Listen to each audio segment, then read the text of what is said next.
Hi guys! Good morning! This is Malcolm Brent.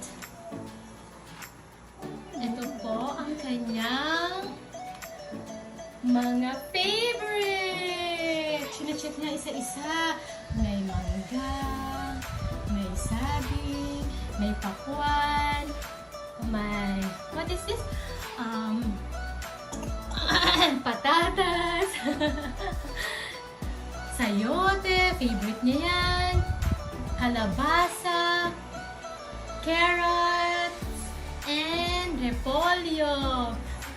Ano ba yung kinakain mo, bunso? Ha? Pandesal ni Ate V.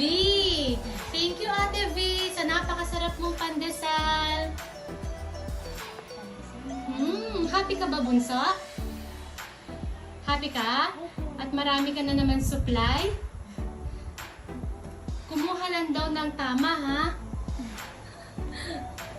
Wow, parang hindi siya makapaniwala. Ang dami na naman niyang pagkain! Yehey! Yehey! O, babi ka na! Bye, guys! Binibilang mo ba yan kung ilan? Nakasama.